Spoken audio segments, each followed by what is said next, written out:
Today's workout is a 10-minute advanced postpartum core and pelvic floor workout. This workout is for anyone who has healed their core function but is still looking to improve their core strength. All you need is a mat. Let's get started. Hey mamas, welcome to today's workout. We've got a 10-minute advanced postpartum ab workout. I know a lot of you have been requesting some more advanced postpartum ab and core workouts, so here we go. We're gonna go ahead and start on our hands and knees, hand under shoulders and knees under hips. We're gonna work one side, so front leg is gonna work first with a scorpion pulse. So we're gonna take this front leg, extend and bend the leg 90 degrees and then push the heel up. Now we're gonna stay here for 50 seconds. So brace that core, belly button to spine.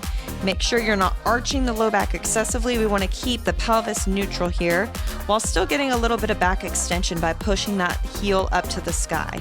Now, as you are pushing that heel up, you're also pushing your hands into the floor to activate that upper body as well. So when you remove a leg, a point of contact, your core is automatically gonna fire up, working those stability muscles, deep core and pelvic floor. And then with that little pulse, we're getting a glute, hamstring, and lower back. It's a long interval, so no sweat. If you need to take longer breaks, you can always tap the knee and push one pulse and then reset, tap at the bottom. We're gonna stay, again, working this same side. So this leg is gonna be on the ground. We're gonna do a single leg glute bridge. So the leg we just kicked up is now on the ground, heel down. We're gonna extend this leg up as we drive the hips to the sky. You can keep your hands just flat on the floor here. And I'm gonna give you a few options here. So option one is to keep this leg in the air, just like 90 degrees over the hip. Second option would be to take it straight out. Keeping those quads engaged, you're gonna feel it there as well. And then driving out of that back heel. Now, as you lift up, you wanna be mindful of that low back. We are working the back body, but we're not arching the low back and flaring the ribs. We wanna keep those ribs tucked under, strong core brace here. And that way we're actively, effectively working the pelvic floor and those deep core muscles as we move. Now, third option, if you need to modify it, you just lightly put the toes down in this leg, not all the way down, so that way we're still using majority in that back leg. Same thing, other side. So we're gonna go back to those scorpion pulses. This time, other leg kicks back. I'll show you from the same angle so you can kind of see what both sides look like. So flex the foot, extend and push. Use that breath as well. Make sure you're wrapping the core, staying engaged.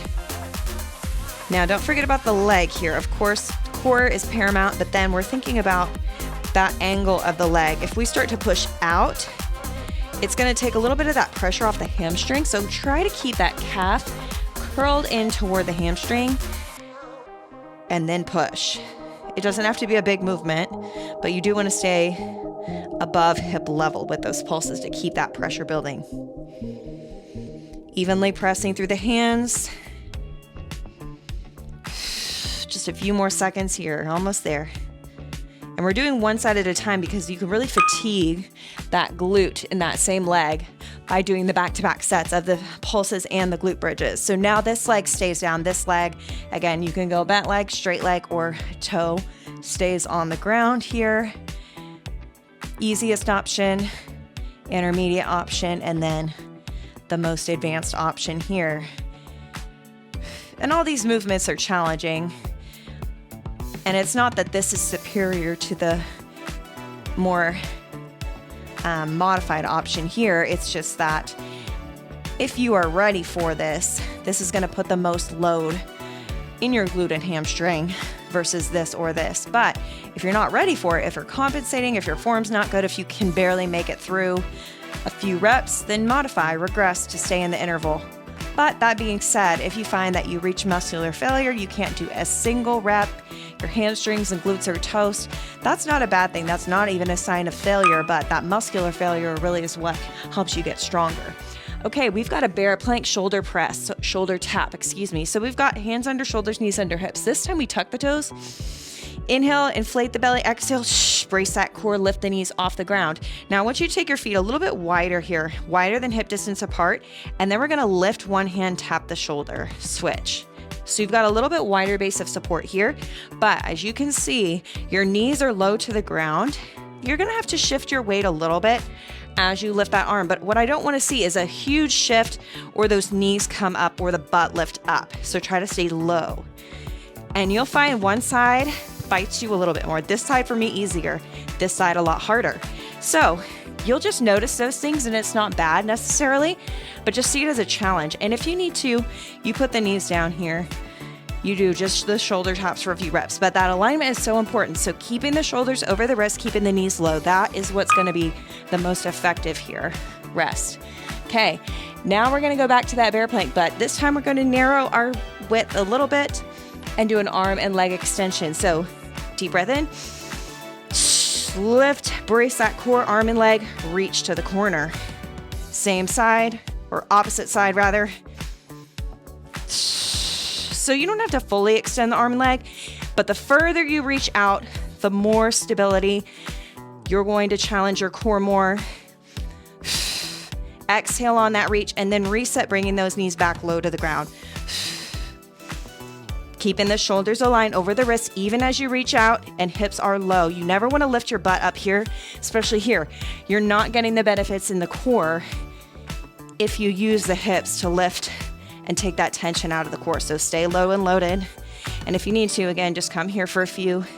This would be the modified version, taking some of that pressure off. Rest. That was challenging. Now we're gonna get the side glutes and the obliques in the deep core. So line up your arm under your shoulder, hips and heels in a straight line with that elbow. We're gonna lift and open clamshells or clams. And then you've got a couple options. This will be level 1, where you're dropping the hip in between each rep. Open, close, lightly tap the floor. But you notice you're not dropping your waistline. You're keeping this engaged from the bottom of the hip. Level 2 would be to stay up.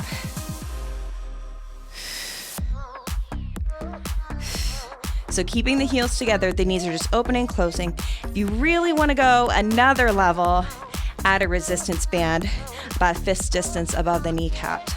And that will add a little more tension to the clam. But this is just great without it. And we want to make sure we're lifted, locked and loaded through that core, pushing the forearm down, keeping that shoulder away from the ear as well. Now we're gonna stay on this same side, and we're gonna amp up that clam with a pulse. So we're gonna stay off the floor, 50 seconds, pulses. You ready? I don't know if I am, but we're doing it. So lifting from that underside of the waist, stay locked through the core, through the forearm.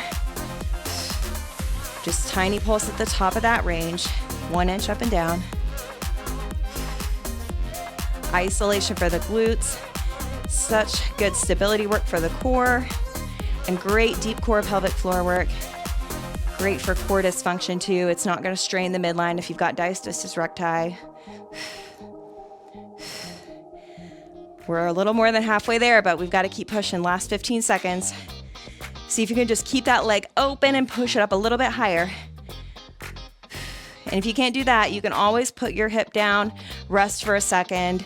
You don't have to stay in the full 50 seconds. Again, if you reach failure before then, that's not a bad thing. That just means you pushed your body, your muscles to the place where they needed to be challenged today.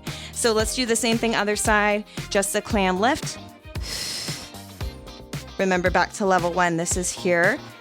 You lift, open, close, and lightly tap. So we're not really resting at the bottom when we do that tap. It's just a little reset. And if you want to stay up, you stay up and lift it through that bottom hip.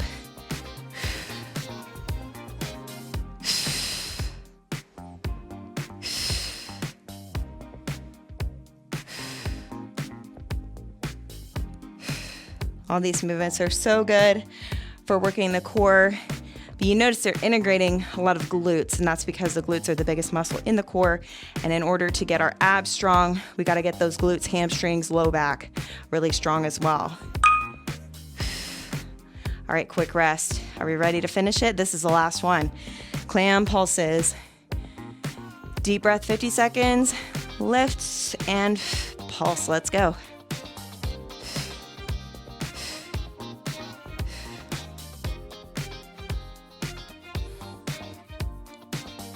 So this workout is advanced. You can see by now we've done a lot of more complex movements today, more challenging movements, long intervals of challenging exercises. So this one's a workout you could do several times. I'm 2 years postpartum now, and I still find this challenging. So if you're newer postpartum, don't be discouraged if you think this workout is really difficult. I have a ton of workouts that are more beginner friendly. My most popular postpartum ab program and my Lose Your Mommy Pooch plan. And you can do those first and work your way up to this one. It's meant to be more challenging and more advanced for people who are maybe later on postpartum. Awesome. We're done. I tried to talk through that last set to distract myself and hopefully everybody else, but hope you guys enjoyed it. I know this one was highly requested by a lot of people, so I love to take requests. If you have them, let me know below in the comments. I always love to hear what you thought about a workout, or if there's something you want to see on my channel that I haven't done yet. There's always new things. I'm always looking for new ideas for content. Also, that being said, I always include everything I'm using in the workout videos. What I'm wearing, my mat that I love, and there's a discount code below as well, and including my YouTube guides are linked as well in the description below if you're interested in how to integrate these videos in a guided workout routine to help you see success postpartum with healing your core, etc. All that to say, I appreciate you guys being here, always appreciate your feedback, and I'll see you back here for our next workout together.